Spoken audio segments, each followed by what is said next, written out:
Hey everyone, welcome to my channel. My name is Jackie and today we're going to tackle a problem of affordability. Now what I mean by that is, alright, so you've got a box of beautiful beads.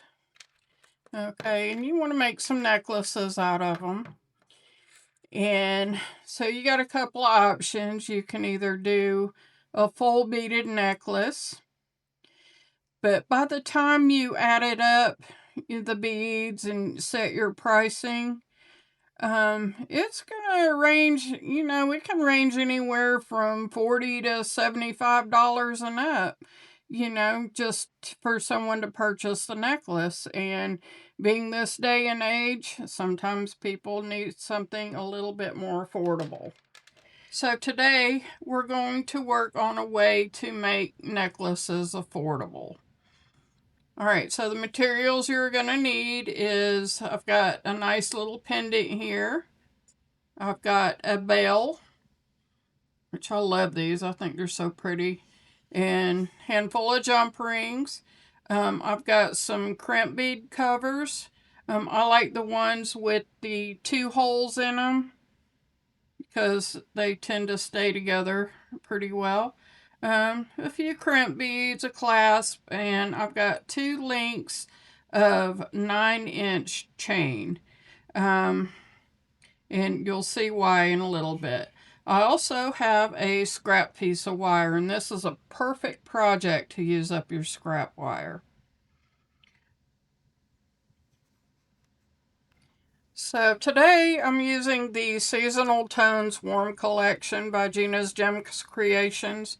I love these boxes because there's so much to work with and so many possibilities.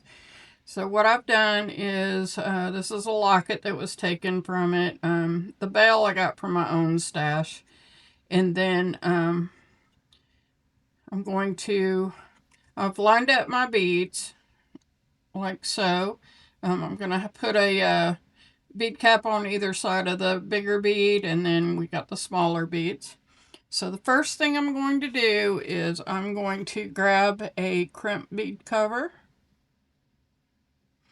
open it up, slide it onto my wire, and again, the piece is generally only about 2 inches wide or so. It could be a little bit more, but it's going to be very flexible, which is why I like using the wire.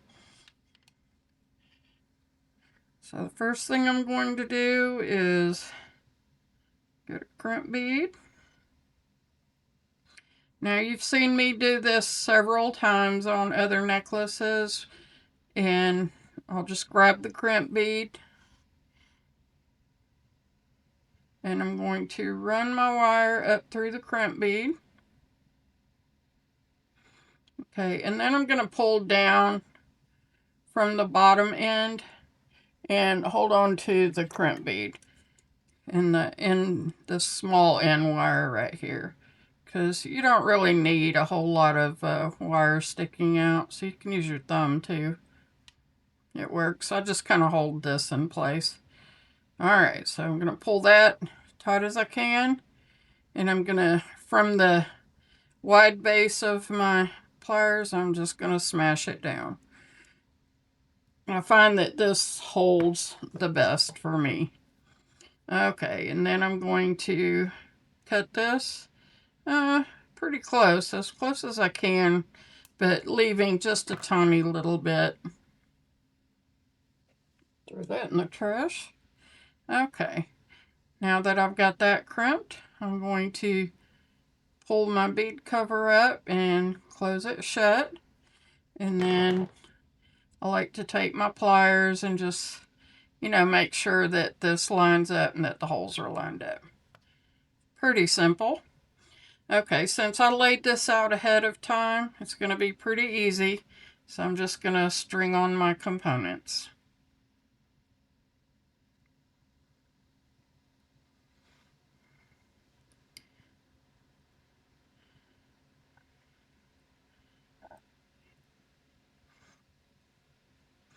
To me, I think the light champagne colored beads look beautiful with that bronze, especially if it's a light gold bronze.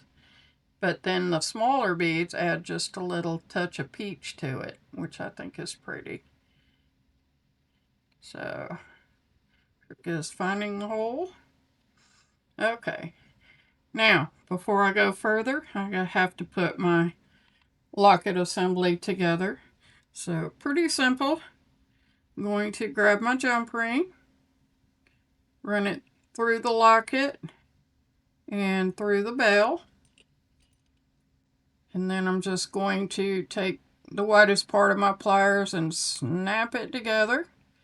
And also always check the top just to make sure that's lining up, because sometimes it doesn't. But once you hear that snap, did you hear that?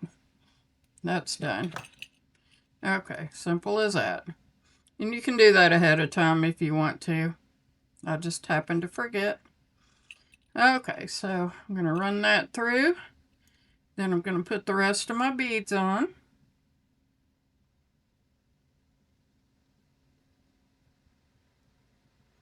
Sometimes it is hard to see the holes. Okay, working through it. And I like bead caps with rondelles. I think that looks best to me. Just seems to really finish off the ends and make them look like cathedral beads, which I think is pretty. Okay, so I got everything lined up, ready to go. Next, I'm going to grab a crimp bead cover. And I got these from Bead Box Bargains. I really love them with the two holes on the side. It just makes them so sturdy when you're putting the jump ring in it. So I think that looks good. Okay, then I'm going to add a crimp bead. And because they're covered, it doesn't really matter what color crimp bead you use, because it's going to be hidden forever. So you'll never see it. Alright, so I'm going to bring all that down, and then I'm going to try to locate my crimp bead, which fell off. So I no longer have my crimp bead. So let's grab another one. Okay. I'm going to just bring it down a little bit so I can loop this through. I just need enough room to loop it through. Okay. Then I'm going to take and pull it down towards the crimp cover. Now, it doesn't have to be super tight into, you know, as far as this part of the wire. You know, a little bit of space, like maybe a 1/16 of an inch, gives it a little bit of room to bend, which is nice. Okay, and now I'm going to squish that one. So squish, squish, squish. Okay, and then I'm going to trim my tiger tail wire. Okay, I don't know if that's enough to work with or not.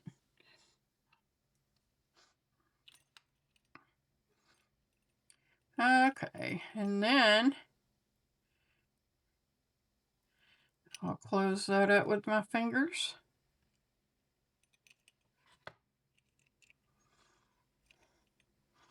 And we basically have a handmade bell assembly. Isn't that pretty? Okay, and the nice thing is it's flexible. All right, and what I like to do next to keep my necklace affordable is I'll take a length of chain.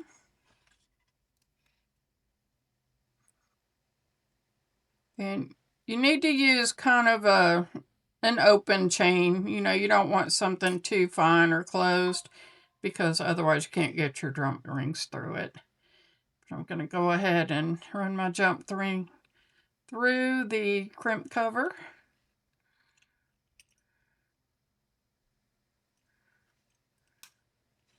If I can.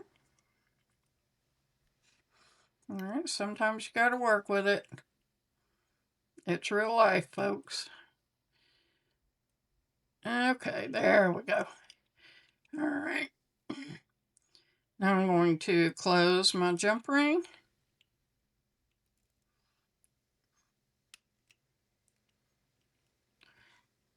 Okay, perfect. Make sure everything's lined up.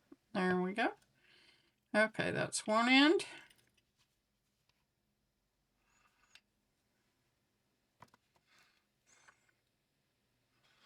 I'll grab another jump ring. Put it through this end of the crimp bead cover.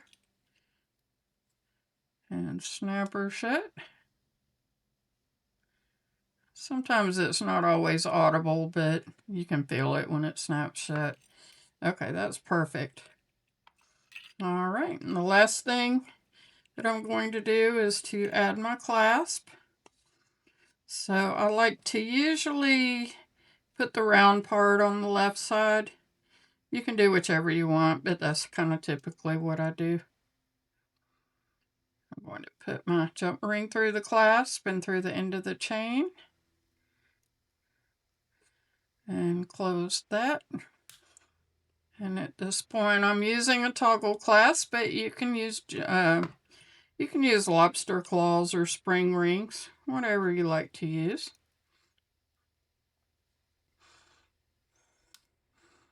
I think this would be a good necklace for a for a toggle clasp. Okay, push that through.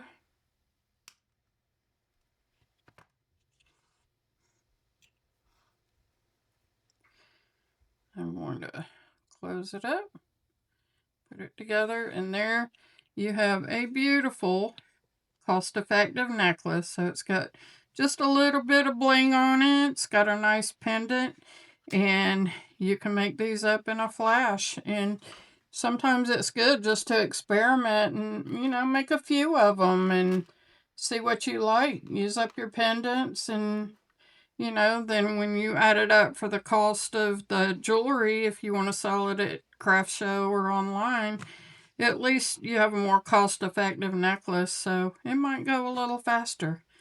All right, well, that's it for today.